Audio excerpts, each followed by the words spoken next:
wabarakatuh. Alhamdulillah,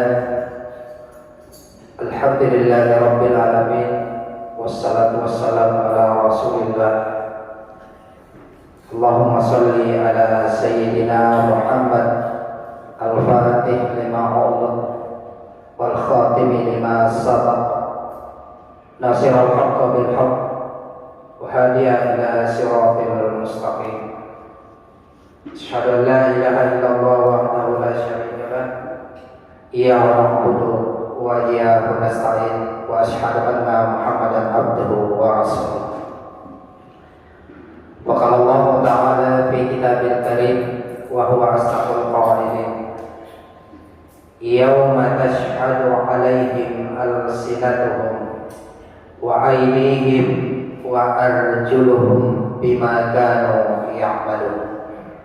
Shadaqallahul azim wa ballagha rasulul karim, wa nahnu insyaallah minas syahidin wasyakirin, walhamdulillahi rabbil alamin. Hadirin jamaah tarawih rahimani wa rahimakumullah. Salah satu teknologi yang berkembang saat ini dan telah digunakan baik di instansi gedung-gedung pemerintahan, pusat-pusat pertokoan, bahkan hampir seluruh masjid yang ada di kota Makassar ataupun di Goa hampir menggunakan teknologi ini. Teknologi apa itu? Yaitu kamera CCTV. Kalau kita mempelajari kamera CCTV, ada 3 perangkat penting. Yang pertama adalah kamera yang bertujuan untuk menyorot atau mengambil objek yang ada di sekitarnya. Dan semua objek yang disorot, semua gambar yang disorot, semua video yang diambil itu dihantar melalui kabel dan disimpan pada HDR atau hard disk recorder. Apa gunanya? Perangkat CCTV ini berfungsi untuk membantu pengawasan, sehingga ketika terjadi sesuatu hal-hal yang tidak diinginkan, misalnya di masjid kita ini, Masjid Sahrir Fatimah, terjadi pencurian, apa itu pencurian kotak amal atau perangkat atau fasilitas yang lain, tidak ada yang tahu siapa pelakunya, tapi karena ada kamera CCTV, maka pengurus masjid dan orang-orang yang berkompeten di dalamnya bisa memutar kembali rekaman CCTV tersebut. Akhirnya kita bisa mengetahui ciri atau tanda-tanda daripada pelakunya, sehingga banyak kejadian baru-baru ini. Mungkin kita sudah baca, ada orang yang dibunuh ditembak akibat daripada cinta segitiga. Pas di depannya Masjid Cengho ditembak, tidak ditahu siapa pelakunya. Tapi karena ada rekaman kamera CCTV Masjid Cengho, ternyata yang dibunuh ini tiba-tiba jatuh dari motornya, ada bekas luka tembak, dan hasil rekaman itu menunjukkan ada 3 motor yang merempet dia, dan 3 motor ini ketahuan dedenya, ditangkap di pelakunya. Dalamnya adalah Kasat Satpol PP Kota Makassar. Ditangkap di pelakunya 4 orang dengan dalamnya, yang membiayai 3 pelaku 85 juta akibat daripada rekaman kamera CCTV Masjid Cengho. Oleh karena itu, jamaah sekalian, kalau kita belajar pada puasa yang kita jalani ini, maka sesungguhnya Allah Subhanahu wa taala mengembalikan manusia, mengembalikan orang yang menjalankan puasa itu pada koridor fitrah Allah. Mengembalikan pada tujuan daripada puasa itu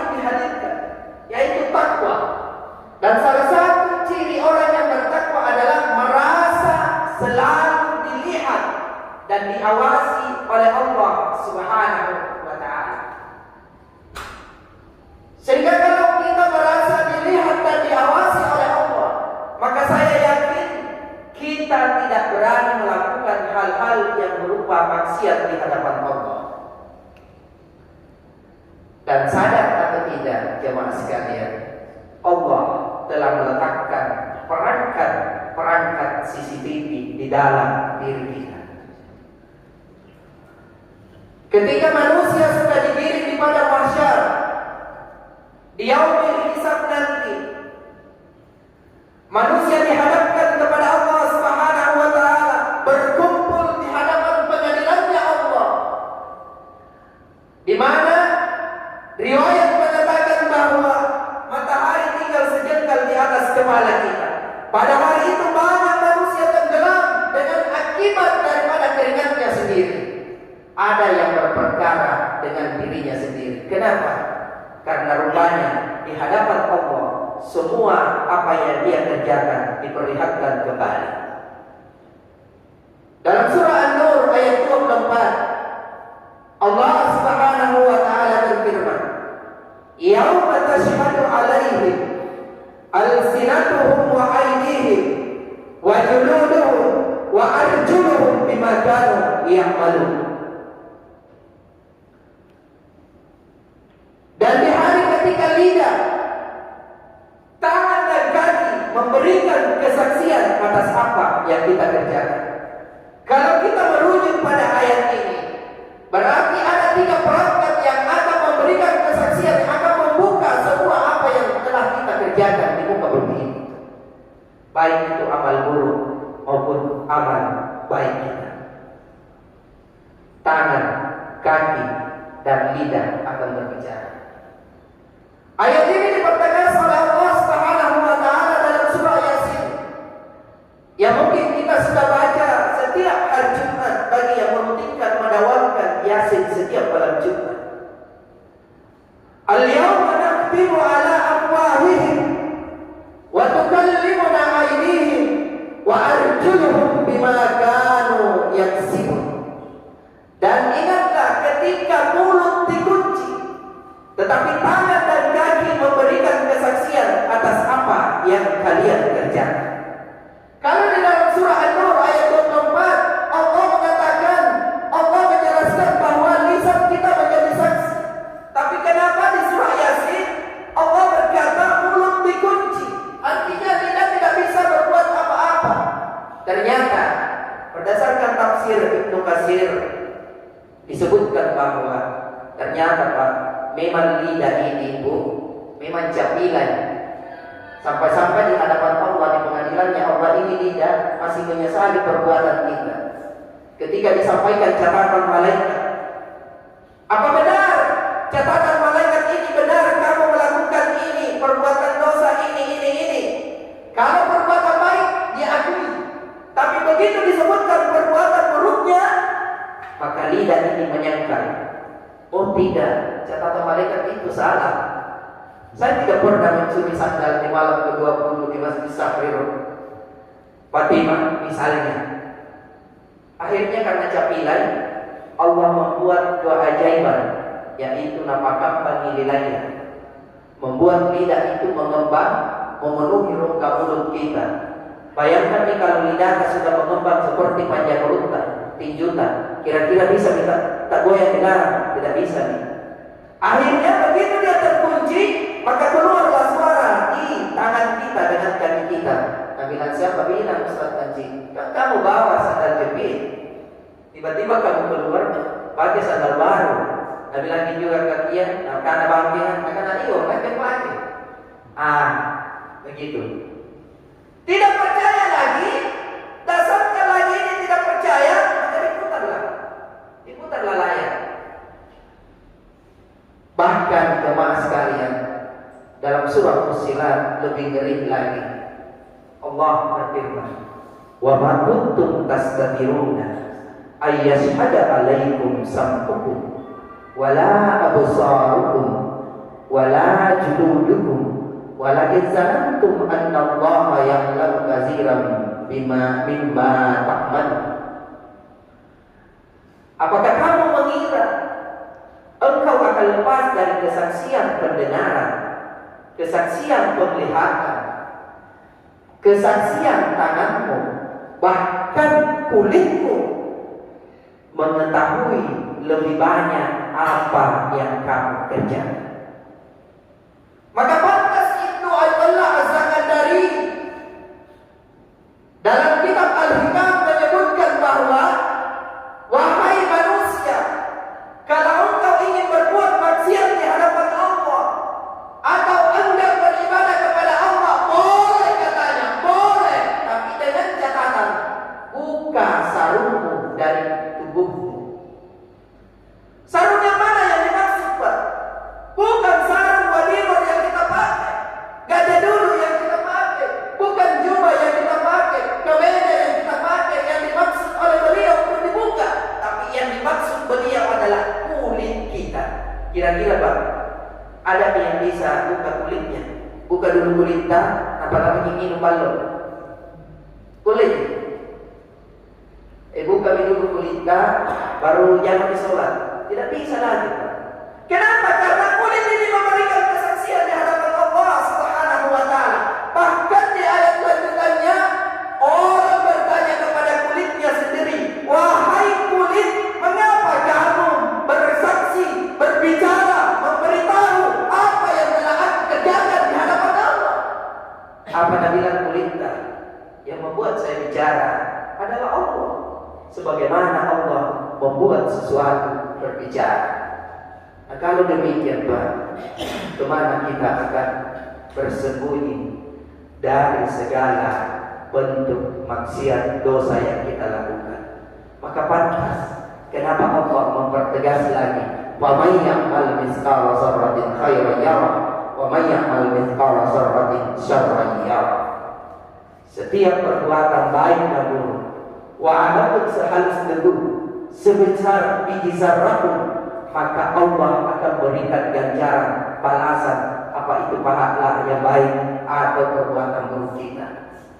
Oleh karena itu, jemaah sekalian insya Allah dimuliakan oleh Allah, Ramadan dihadirkan oleh Allah Subhanahu wa Ta'ala di setiap tahunnya agar semua manusia, khususnya umat Islam, seharusnya kembali menjadi orang-orang yang bertakwa, la'allakum tattaqun.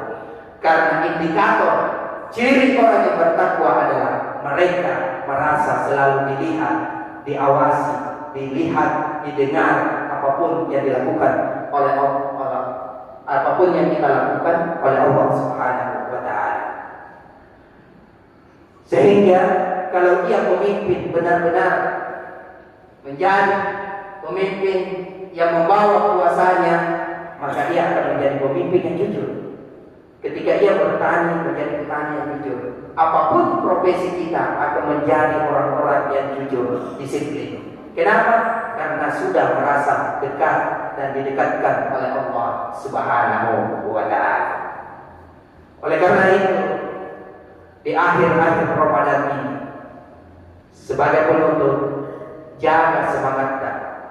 Jangan sampai di detik-detik akhir, besok sudah hari ke-20, jangan sampai, Pak, kita gugur di medan pertempuran di detik terakhir hanya karena gara-gara kita terkecoh oleh rayuan setan. Banyak orang sudah gugur Ramadannya gara-gara pergi belanja di sentra. Apa yang terjadi karena panas matahari, mabuk kan ini? Banyak saya dapat begitu, khususnya ibu-ibu. Kenapa dia lakukan? Karena tidak merasa dilihat oleh Allah. Karena seandainya kita tidak merasa dilihat oleh Allah, apa susahnya sih setiap hari, apalagi ada masker sekarang, boleh jadi ada di balik masker, pakai gula-gula relaks. Apalagi tak tutup, bisa ada begitu. Ibu-ibu sambil nonton Ikatan Cinta, Suara Hati Istri di siang hari, bisa pakai masker, ada jalan protek di baliknya. Tidak ada yang lain. Tapi kita tidak lakukan. Masuk kamar mandi, boleh jadi kita minum, kita tidak lakukan karena hadir iman. Hadir iman bahwa kita dilihat oleh Allah Subhanahu wa Ta'ala. Maka bawa ini, Pak, nilai-nilai ini. Bawa ini nilai-nilai keluar di Ramadan. Kita jadikan hari-hari kita sebagai hari-hari yang senantiasa diawasi, dilihat oleh Allah, sehingga tidak sembarang kita lakukan. Langkah kaki kita tidak sembarang kita pergi, tangan kita tidak sembarang kita ambil, lidah tidak separah minau bicara. Iya, gak biasa. Biar tuh Ustaz gosip. Kemarin Pak Pigi kata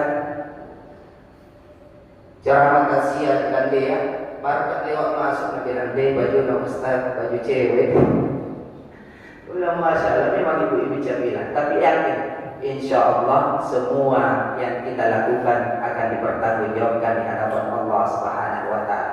Bahkan rekaman CCTV itu akan dibuka pertama kali tatkala kita sudah terbaring sakaratul maut. Makanya kalau orang sakaratul maut, terkadang orang yang sakaratul maut itu pandangannya ke atas.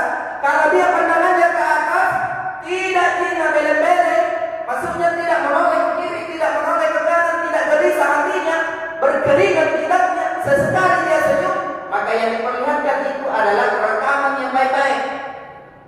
Ini pahala sedekahmu. Ini dulu Bu, kamu malam ke-20 masih masuk Cilegan tuh, masuk Sahril Fatimah. Ini pahalanya. Kasih lihat. Malaikat kasih lihat layar tancap. Maka aja jangan. Tapi kalau ada orang sakaratul maut, sesekali pandangannya ke atas, dia tutup matanya.